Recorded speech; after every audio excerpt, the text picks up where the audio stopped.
అన్నిటికన్నా ఘనమైనది అని నా తల్లి తండ్రిని విడచి నిన్ను హత్తుకొందును.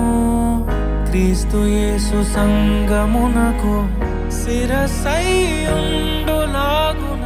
నేను నా భార్యకు శిరస్సుగా ఉండెదను.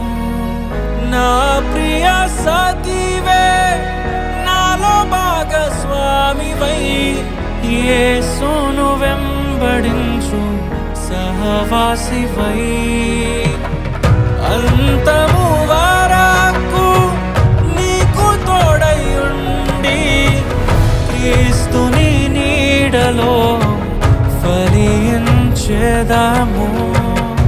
పరలోక సాక్షిగా నీ సన్నిధిలో నేను పరమాత్ముని కార్యముగా ఈ యాత్రను కొనసాగింతును.